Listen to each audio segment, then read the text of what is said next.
bersama dengan saya, Cikgu Fazliana binti Mak Fuzi dalam pembelajaran Bahasa Melayu Pendidikan Khas tahun 6. Hari ini kita akan belajar kemahiran membaca dan juga membina ayat mudah. Baiklah, sebelum itu cikgu nak tanya, siapa di antara kamu yang suka membaca? Tak kiralah membaca apa saja bahan bacaan seperti baca buku cerita, membaca surat khabar, membaca majalah. Ramai yang suka membaca. Bagus. Kerana apa bagus? Kerana melalui bacaan kita akan dapat menambah ilmu pengetahuan dan juga idea untuk membina ayat mudah. Yeay, jom kita mulakan sekarang. Pasti ada di kalangan anak murid cikgu sebelum ini tidak tahu bagaimana untuk membina ayat mudah dengan struktur yang betul. Jadi, jangan risau ya. Jom kita belajar bersama-sama dengan Cikgu Fazliana. Sebelum kita mulakan pembelajaran, mari kita lihat objektif pembelajaran pada hari ini. Di akhir pengajaran, murid akan dapat yang pertama, membina ayat mudah dengan betul. Yang kedua, menyusun perkataan menjadi ayat bermakna. Yang ketiga, membaca ayat mudah dengan sebutan yang betul. Untuk membina ayat, kita ada 3 kata kunci yang penting yang perlu kita ingat. Yang pertama iaitu frasa nama. Yang kedua, kata kerja. Yang ketiga, keterangan. Frasa nama merujuk kepada siapa atau watak yang akan kita wujud untuk memulakan ayat. Kata kerja merujuk kepada perbuatan atau buat apa. Dan juga kata kunci ketiga, keterangan, merujuk kepada huraian dari kata kerja yang kita bina itu dengan menjawab soalan di mana.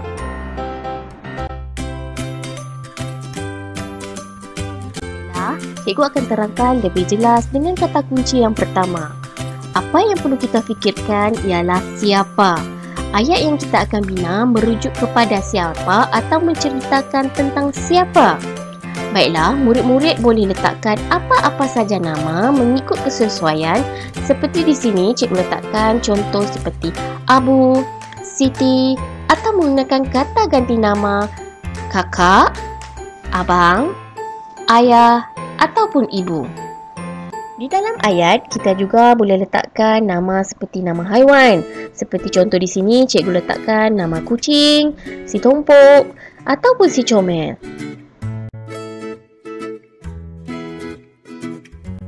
Baiklah, seterusnya, kata kunci yang kedua ialah buat apa. Ia merujuk kepada kata kerja ataupun perbuatan. Lihat pada situasi ayat yang ingin dibina, apakah yang sedang dilakukan.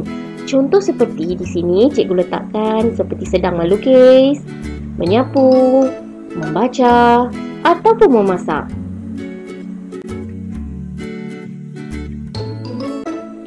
Kata kunci yang ketiga ialah di mana.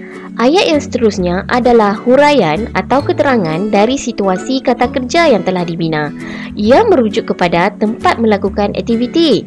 Seperti contoh di sini, cikgu letakkan di tepi tasik, di dalam bilik tidur, di dalam kelas ataupun di mana-mana sahaja mengikut kesesuaian aktiviti.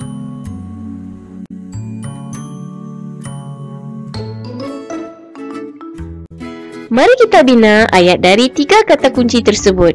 Sebelum itu, cikgu ingin ingatkan semula apa yang telah kita pelajari sebentar tadi. Pastikan kamu semua ingat 3 kata kunci yang utama, iaitu siapa, buat apa dan juga di mana.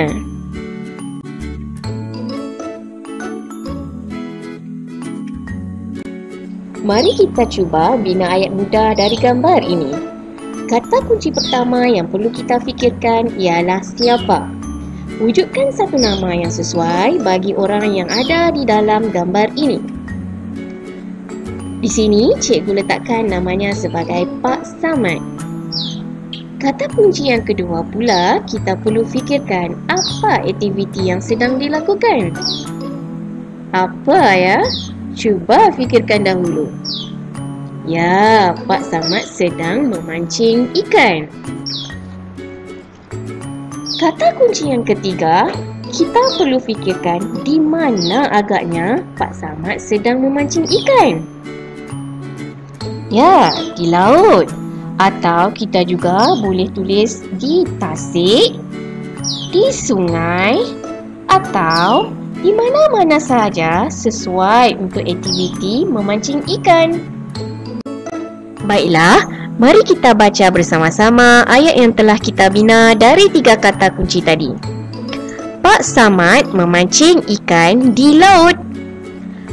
Pastikan permulaan ayat atau kata nama khas ditulis dengan huruf besar dan di akhir ayat perlu ada tanda nokta.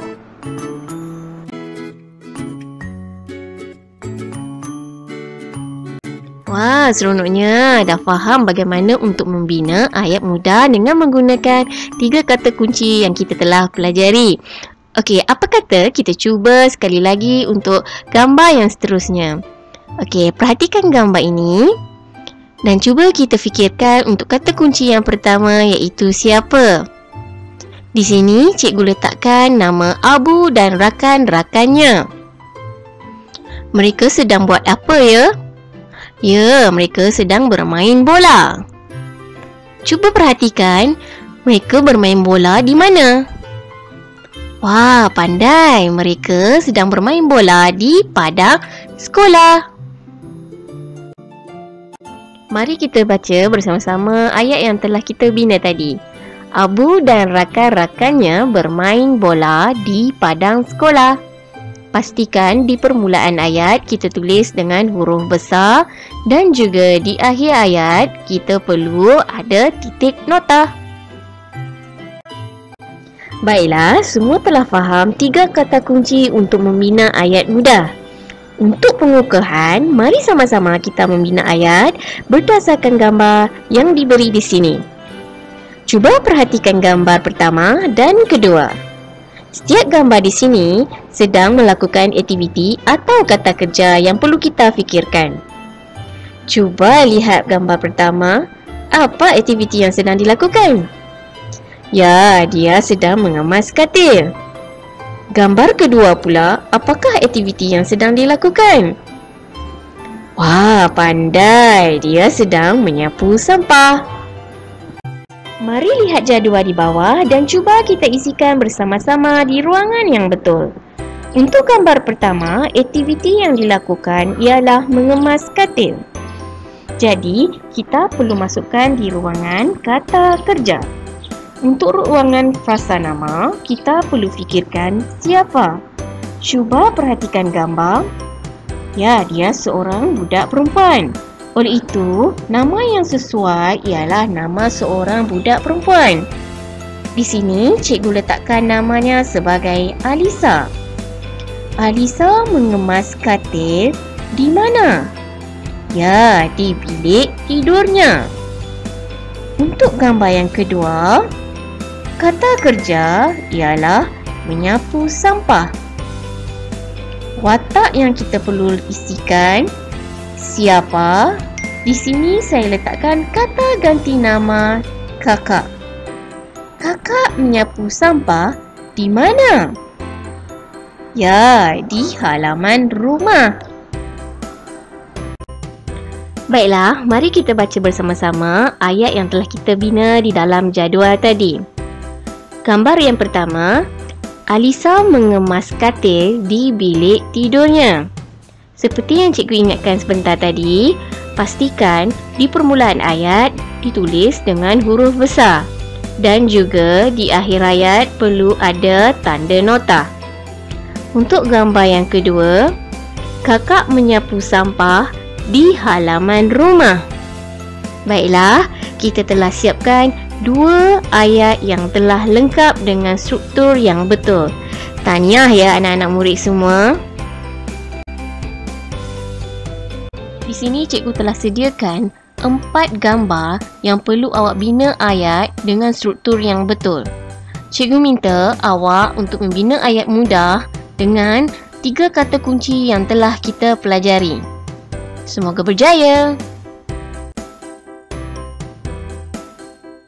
Baiklah, di sini cikgu telah sediakan jawapan untuk latihan yang diberikan tadi. Untuk gambar yang pertama, Lina menyusun kasut di atas rak kasut rumahnya. Gambar yang kedua, Tina bersalaman dengan ayahnya sebelum ke sekolah. Gambar yang ketiga, adik menangis di ruang tamu rumahnya. Gambar yang keempat, Siti belajar di dalam biliknya. Baiklah, sekarang kamu boleh semak jawapan masing-masing. Kita juga boleh memperbagaikan ayat mengikut struktur ayat yang betul yang mana yang telah kita pelajari pada hari ini, iaitu 3 kata kunci utama, iaitu siapa, buat apa dan di mana.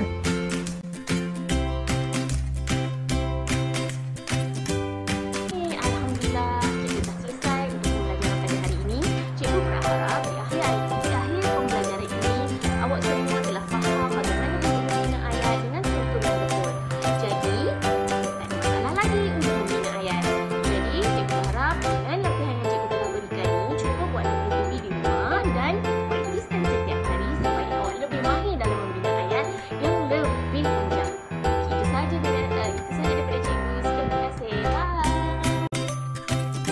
Yeay, sebelum kita akhiri pembelajaran, jom kita menyanyi bersama-sama mengikut lirik lagu yang telah cikgu sediakan. Mari!